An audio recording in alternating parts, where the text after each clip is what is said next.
Hi everyone, welcome to another episode of the Indian InsurTech Podcast. I'm Akshay. Today we're delighted to have with us Aditya Patel, who's the head of marketing at Leegality. First of all, thank you Aditya for taking the time to speak with us today. Thanks for having me, Akshay. We'll chat about making the digital evolution more compliant and secure today. But before we get there, I wanted you to take a minute maybe to tell us a bit more about legality. And I'm actually intrigued and curious about how did you arrive at this being a problem statement and how did this eventually evolve into a really business model and that you've been pursuing? I'll start at a very general high level. At a very high level, legality helps businesses digitally solve for operationally intensive and critical compliance processes at a very high level. But if you want to go into more specifics, we currently solve for two big compliance processes. One is documents, right? Agreements, forms, invoices, policies, and other, this universe of paperwork that all businesses do. And the second is DPDP and privacy compliance. So consent collection and management, data discovery, data retention and deletion, third party privacy management. How did we get into this? So not many know this, but very, very early on, and I think this is like ancient history at this point. Legality was initially conceived as a B2C document template service. So if you need a rental agreement, the idea was you'd give the details and the document would be spit out ready to go, right? You wouldn't need a lawyer or anything like that. But our founder, I think, very early on realized that people don't actually want this. They want that lawyer seal of approval for peace of mind. They don't need the automation here.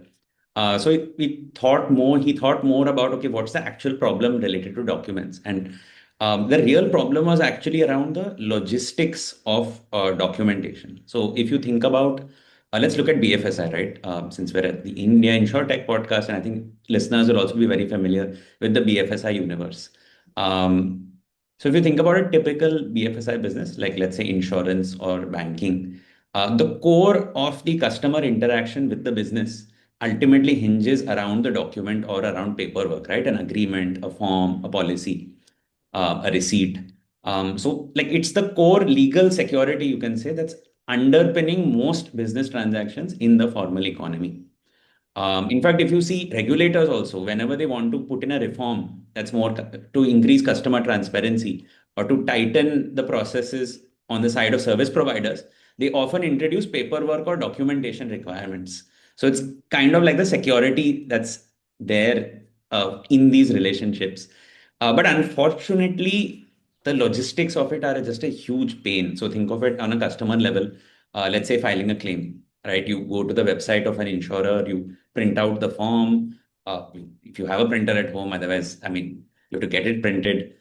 You fill it out manually, then you scan it. Again, you have to find a scanner. I think most people don't have scanners at home. It's just very annoying.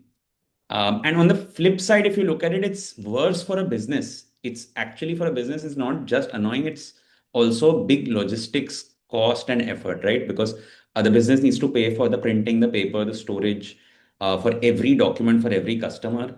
They have to pay for the man hours, for like the staff spend like 1, 2 hours a day just doing printing, filling out, verifying, storing, stapling the agreements. Like it's all very small tasks, but it adds up to like 1 to 2 hours a day at the back office or at a branch level. And third, you pay, of course, in legal compliance because like these get lost, right? At the scale at which insurers or banks operate, it just gets lost. And you lose that legal security for that transaction. I mean, you get the idea of the kind of logistics involved at an industrial scale. Like till now, people have kind of said that, okay, this is just how it is. Like you do business, paperwork is just inevitable, right? It's just a thing that happens. Nothing you can really do about it. So our genesis was in flipping this script, right? Like we go to businesses and say, look, you're incurring this huge cost for this process that you cannot remove, right? You have to continue to do paperwork. What we will do is very simple. We will give you the digital infrastructure needed to make this process, these document processes that you have, completely paperless. It will help you eliminate all these costs. It will basically make document signing, document execution as easy as making a payment today. Like making a payment or managing payments as a business 30 years back was a big logistics endeavor. Today, you won't think twice about it. It's very easy to integrate a payment gateway. For your customer, they make a payment in 2 seconds, right? So we wanted to make documents as easy as payments are today, right? That's the core thesis. And then we tell businesses, look, on top of this, we'll ensure that your digital documents are actually more compliant than if you had physical documents. And a third thing is your customers will actually love you for it, because no customer likes doing paperwork with their business. You ask anyone the number, like the top three issues with insurers or banks, I'm guarantee you paperwork is going to be there in them, right? So you go to a business with this package and say like, here, look, this key process, you can't remove it, but we'll make it costless. We'll enhance your compliance and we'll make your customers like you better. I think just going with this regularly and proving this at industrial scale, right? Proving that the product can do this, that the service can do this. That's kind of how we grew. Just took this to all the businesses we could and just kept doing it. Right. So that's how the first product started, which is document infrastructure. Right. And this again is like useful for any business that executes a lot of documents on a daily basis, especially in heavily regulated or compliance focused industries, right? Next platform, DPDP compliance, and I think we'll come to that maybe later in the session in more detail, is ultimately stems from another regulatory need we saw, and us using our legal expertise to kind of solve for it, right? And that's again relevant for all businesses now, because literally any business in India, whether you have documents or not, needs to do DPDP compliance.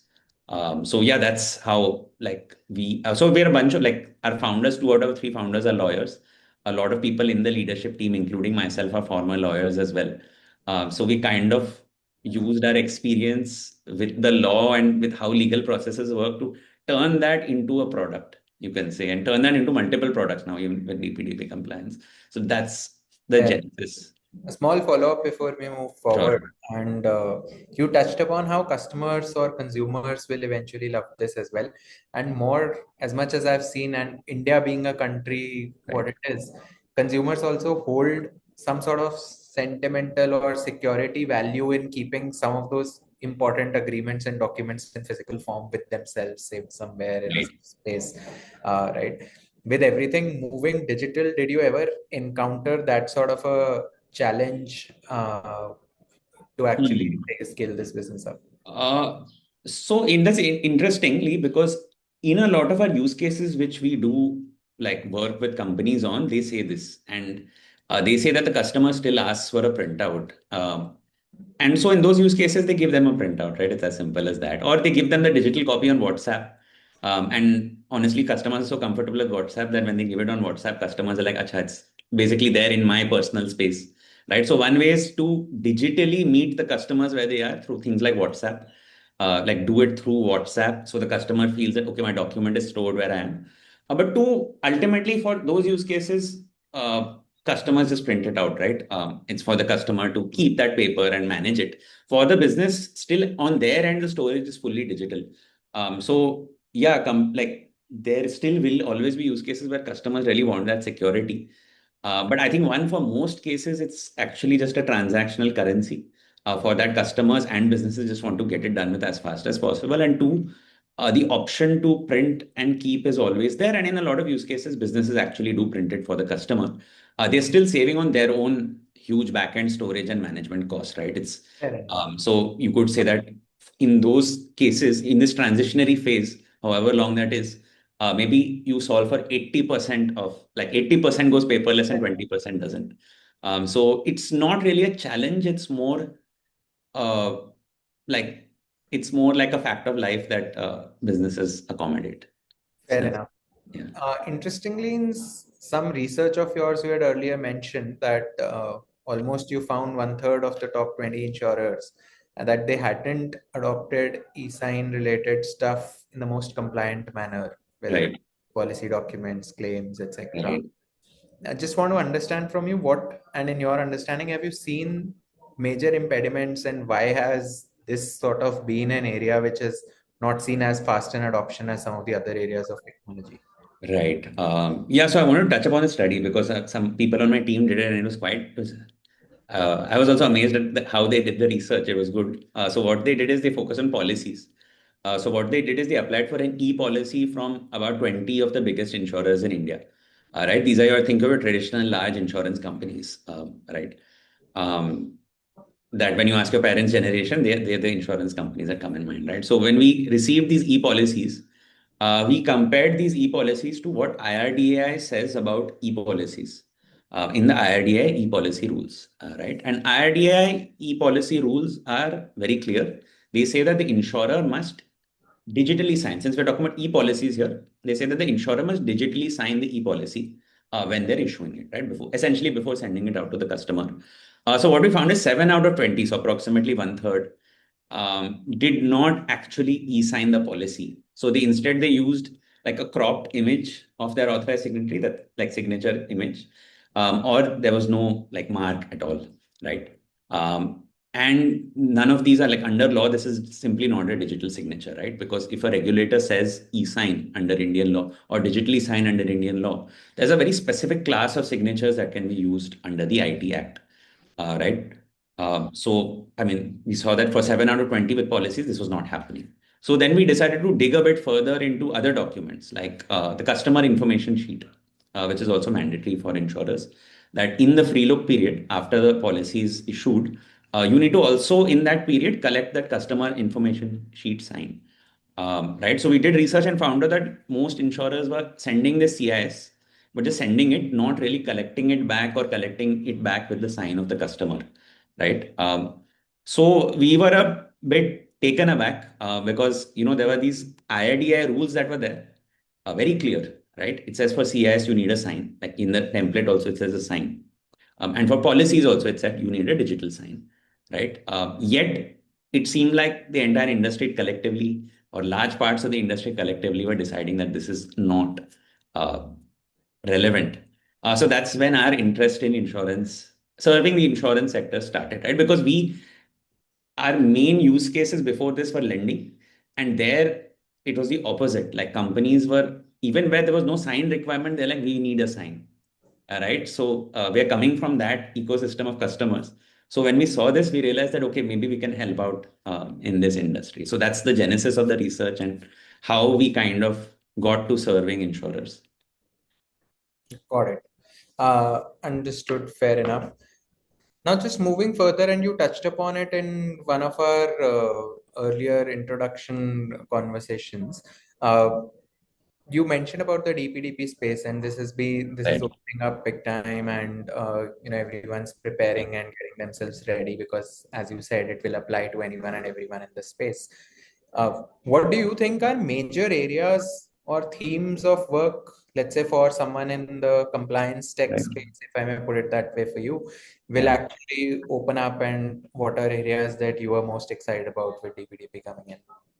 So DPDP, I mean, I think DPDP is like the next 5 years, I mean, next 2 years, because there's not even 2 years, 18-month timeline before which enforcement kicks in.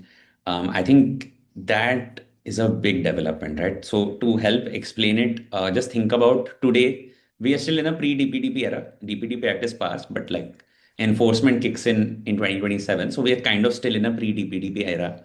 And if you think about it, in this era, last maybe 10 years, data has kind of become the currency of business. Right. So businesses use your personal data to know everything about you, tailor products to you, customize products. In fact, they boast about it.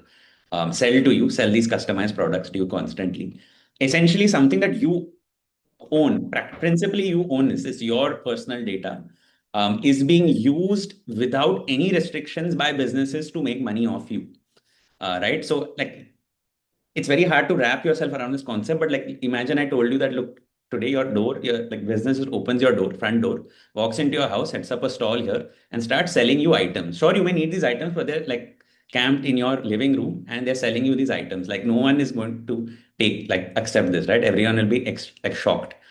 Yet when it comes on a digital level, this happens daily. Like they're taking your data and they're using it without any restrictions, right? So the DPDP Act principally seeks to change this, right? Because at its core, it introduces the concept of granular consent in every data exchange. So whenever you or I give data to a business, right? And we as businesses also collect data from our customers, right? So whenever we are collecting data from our customers, right, the business must tell the customer exactly what data is being collected, what is this data being used for. um, like it must specify, like, I am going to use this email address for both IRDI compliance because it needs me to collect your email address as a separate line item, and I'm going to use it to like upsell you policies, right? You have to say that I'm going to use it for marketing. You can't just be like, I'll use your email for insurance purposes. You have to like specifically mention these purposes, no vague language. And then before you can act, like when the business gives you this notification, it has to collect a consent from you for each purpose that you're collecting it for, right? So you as a customer then can say, hey, look, take it for your IRDI purpose because I know you need to like do that to give me this service. But do not take it for telemarketing. I forbid you from taking it for telemarketing.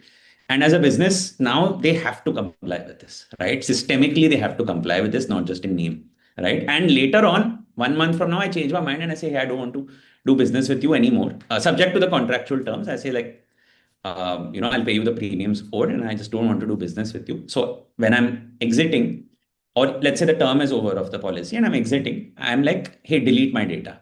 The business has to delete this data, right? They have no choice.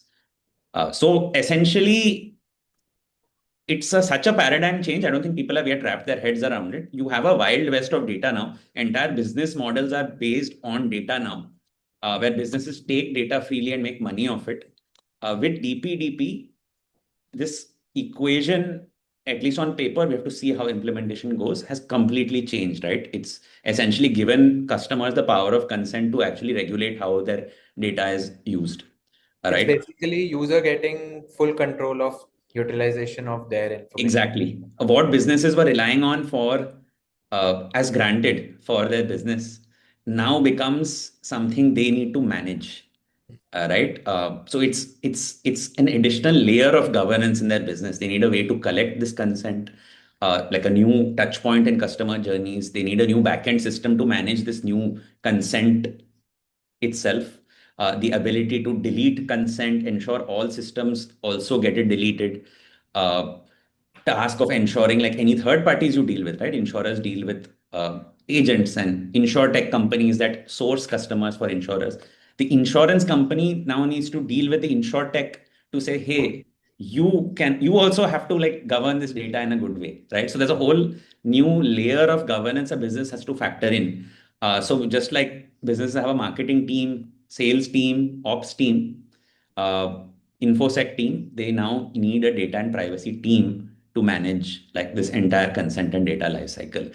Because if you slip up, uh, you're liable for about like 250 crores per violation. And by violation, I mean like if data for 100 customers goes out, it in theory it can be 250 crores per customer, right? So, I mean, maybe not exciting for businesses, but definitely it's like a sea change because this completely new transaction is being birthed, right, of consent. Completely new power shift in something that right now businesses are using for free. So that's So what's exciting. That's what we're building on for. that note, Aditya, it seems like it'll be a sea shift as you mentioned as we go ahead, right? So it's been almost a decade of legality working in this space, and I'm sure the next decade will hold a lot more different use cases, newer challenges, newer areas emerging as we've been discussing. As a parting thought, any message or anything that you would want to share for the larger ecosystem in general, or in the fintech or the compliance tech space?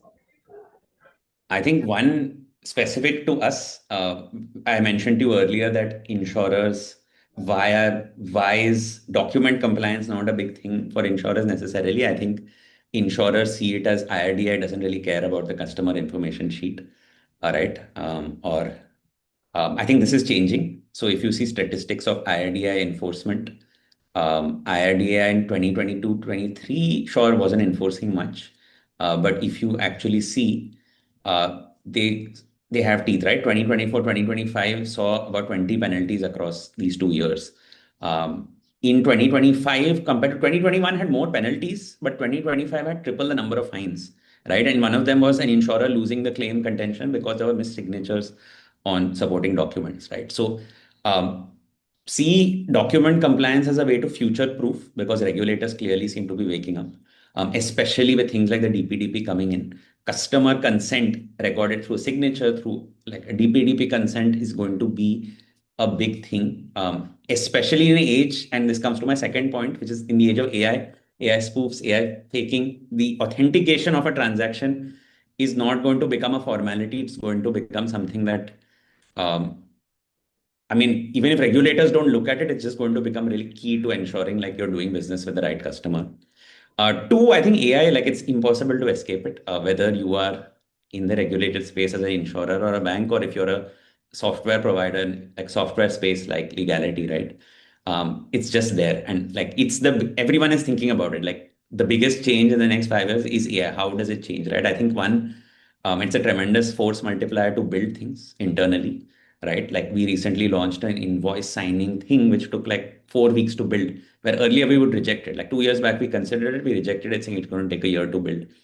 Um, Two, so you can, as a customer, I'm like saying this to insurers and banks and things like that, demand more of your vendors, right? Even vendors like us. AI now makes it possible.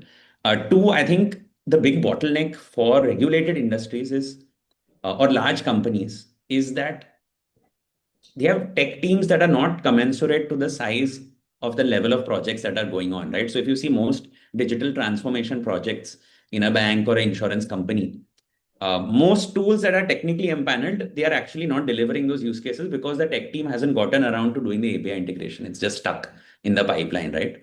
I think increasingly with as agentic AI develops, and it's going to develop fast. 5 years is probably too long a horizon, probably in the next 1 year, right? This kind of implementation where you need your entire tech team for these 100 projects for each project to implement is going to go away. 95% of the implementation time is going to be handled by AI agents, deployed, of course, on the servers of these companies because they're regulated entities, right?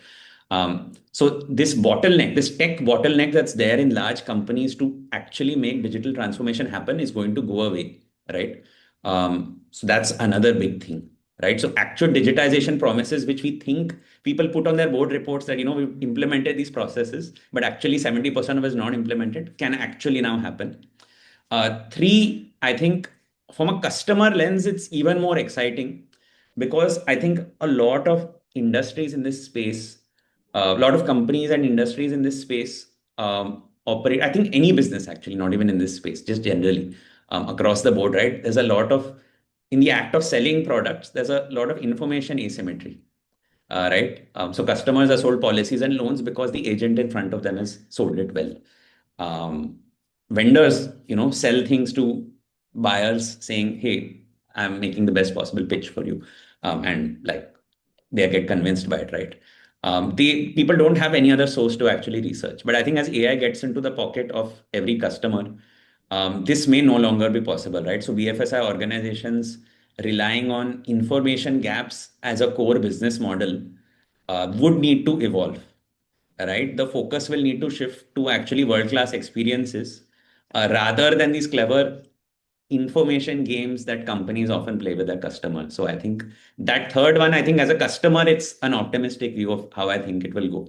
That customers will actually have all the information. No longer will there be an information gap where you have to actually rely on intermediaries to decide what financial product you want to buy or not. And I think this applies to sales generally. I'm picking this example because we're discussing BFSI more specifically. Great thoughts on what lies ahead of us and a lot of sea changes we discussed. Thank you so much for the time for the discussion today, Aditya.